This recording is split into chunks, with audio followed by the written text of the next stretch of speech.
Buenos días. Buenos días, ¿cómo les va? Bien, bien, Fernando. Bueno, me imagino que con muchísimo trabajo, por estas horas, más allá de todo lo que decíamos, del agua, lo que está afectando, además esta noticia de un peón de 22 años que falleció. Sí, lamentablemente es una situación que se reitera en el Uruguay.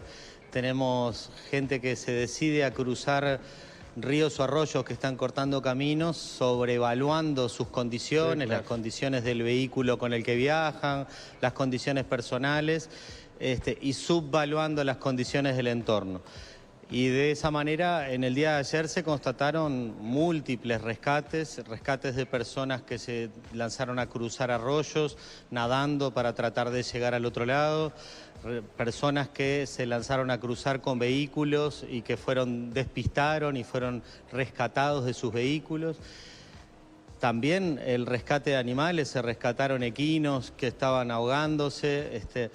Y bueno, lamentablemente en esta circunstancia, efectivamente en el departamento de Río Negro, en el pasaje de los Mellizos, en la zona del río Averías Grande, un peón rural trabajando con uno de sus patrones iba en un bote rescatando animales que se estaban ahogando, y cuando uno de estos animales llegó al bote, el bote dio vuelta y no pudieron llegar a orilla. Uno de los dos logró salir y este peón del que hacemos referencia lamentablemente no pudo salir. Con 22 años fallece desarrollando su tarea en el campo. Traversa, es increíble cómo, claro, en otras circunstancias llovía mansamente por muchos días y el tema de la crecida de ríos y arroyos era una cosa bastante gradual y zonas muchas veces inundables. Recuerdo las del departamento de Durazno, por ejemplo, que siempre mencionaba el intendente Vidalín, que había gente que siempre estaba en torno al río allí, sabía que se venía la inundación y sin embargo se quedaba. Pero la particularidad que tienen estas crecidas es que, claro, ha llovido demasiado fuerte en muy poco tiempo y casi que no da la posibilidad a los habitantes de zonas inundables a tener una capacidad de respuesta para poder irse, ¿no? O prepararse. Sí, bueno, primero que nada que en realidad cuando usted hace referencia a zonas inundables, refiere justamente a zonas donde en realidad hay gente que está expuesta a inundaciones habitualmente, sí, sobre la base de cuencas grandes, ríos o arroyos que cuando desplazan muchas personas. En este caso no estamos hablando de cuencas grandes, sino que estamos hablando de pequeñas cañadas, pequeños ríos que crecen muy rápidamente en muy corto lapso de tiempo. Entonces también sorprenden a acampantes en la mitad del campo que ingresaron sin problemas y cuando quisieron acordar ya no pudieron salir. Sorprenden a ciudades como San Gregorio de Polanco, que estuvo aislada durante unas horas, estando llena en el momento de la temporada. No nos olvidemos que, no en el día de ayer, porque todavía no tenemos los acumulados de lluvia del día de ayer, pero antes de ayer llovieron 192 milímetros en el punto del país donde más llovió, cuando promedialmente, en un estudio que hizo el INUMET entre el 81 y el 2000, promedialmente hablamos de que en enero llueve en el entorno de los 111 milímetros. Y quiere decir que en un mes llueven 111 milímetros, en una jornada llovió casi el doble. Es impresionante. Claro. En el día de ayer en Rocha, a las 3 de la tarde, desde las 0 horas, ya habían llovido 166 milímetros. Entonces, cuando, agregado a los que ya habían llovido el día anterior, ¿no? Cuando llueve tanto, la crecida es muy rápida y por consiguiente sorprende a muchas personas. Y en el día de ayer hubo que desarrollar rescates múltiples, rescates a una familia, por ejemplo, en la Ruta 9, que se lanzó a cruzar, lamentablemente despistó, por suerte lograron salir de vehículo, fueron rescatados por bomberos y luego se perdió el vehículo. Personas, Fernando, que se lanzaron a cruzar, ¿sí? A esta hora, ¿cuáles son las situaciones más complicadas que hay? Y sobre todo teniendo en cuenta el pronóstico de más lluvias a partir de la madrugada. Bueno, en realidad en este momento la tendencia va a ser a la baja, excepto en la zona de Rocha, donde el cauce es mayor y en realidad el arroyo que cruza la ciudad sigue creciendo. De hecho, en la zona de Aiguá, que está aguas arriba, también hay personas desplazadas, por tanto ha llovido mucho en Aiguá y por ende va a seguir bajando hacia la ciudad de Rocha y es esperable que siga creciendo el número de personas. Estamos atentos especialmente a ciudades como Durazno o 33 para ver cómo evoluciona la semana, porque efectivamente estas cuencas que son mayores van cargando y todavía es posible que siga creciendo y por tanto puedan darse nuevos desplazamientos. Bien, y veíamos las imágenes de San Gregorio de Polanco, donde quedaron una cantidad de autos trancados una vez que llegaron allí y no dieron paso, y eran filas. ¿Qué se hace? ¿Qué recomiendan en esos casos? Bueno, en realidad, naturalmente, lo que recomendamos es, si no hay paso hacia adelante, es irse en la espera de que vuelva a dar paso, porque efectivamente intentar cruzar es peor que la solución de esperar, transitar hacia otro lugar y si no puedo llegar a destino, procurar llegar a destino al día siguiente. Fernando, perdón por fueron pocas horas en las que se estuvo aislado. Perdón por mi ignorancia. Esto que estaba diciendo que preguntaba Nola recién, crece rápidamente, pero ¿cuánto demora en bajar un paso como el de Polanco recién que veíamos? Conviene irse, me imagino, por eso, Fernando, porque capaz eso demora. Por eso estaba pensando eso, porque sí, digamos, es una situación novedosa.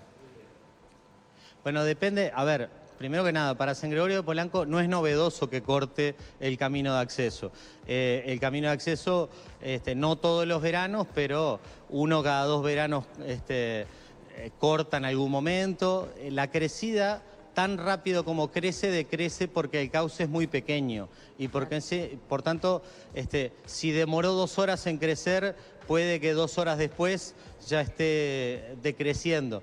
Naturalmente, una cosa es el tiempo que le estoy nombrando aquí en la televisión a la mañana, otra es si estoy sentado en el auto esperando para tratar de cruzar y llegar a mi casa. La ansiedad es otra, pero ante ese cauce cruzando el camino de acceso, la mejor decisión es retirarse y regresar más tarde.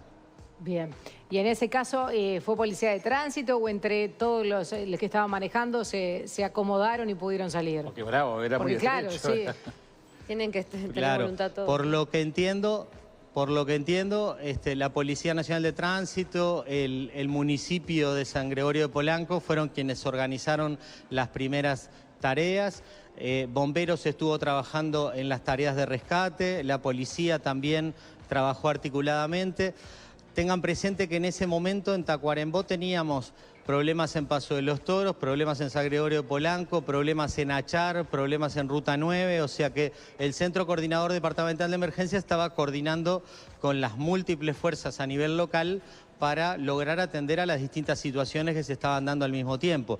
Y por consiguiente, puede pasar que en algún caso haya demorado más tiempo o menos tiempo en llegar la asistencia, pero efectivamente se atendieron todas las situaciones.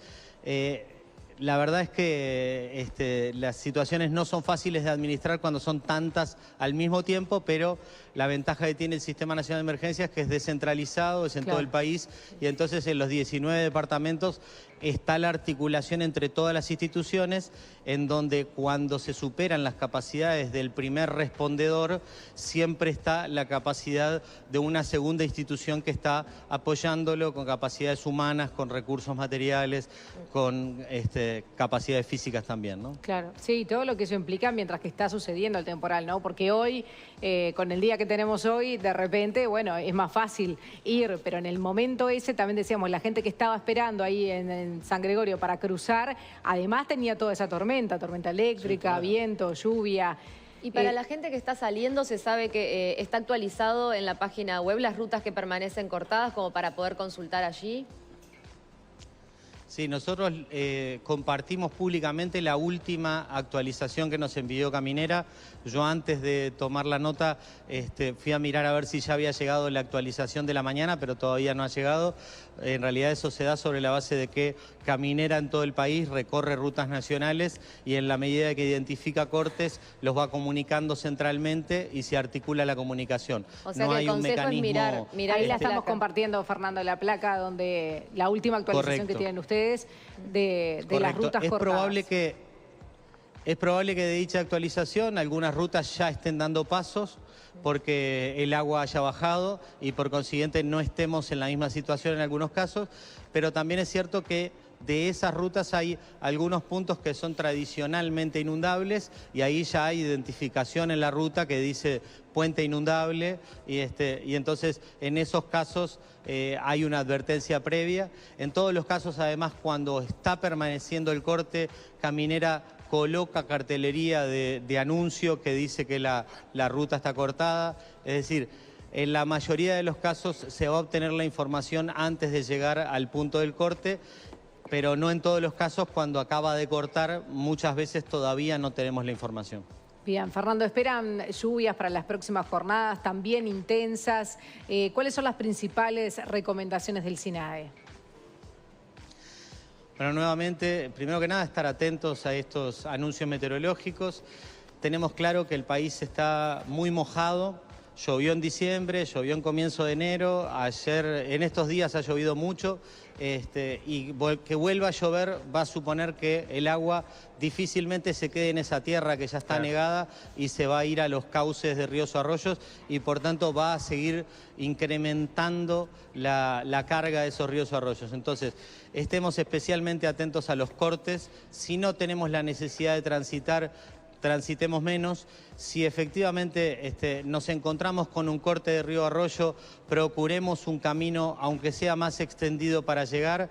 Y si el camino está cortado y no nos permite llegar a destino, es mejor tomarse el tiempo, retirarse, tomar otra tarea y a fin regresar cuando las condiciones sean más seguras.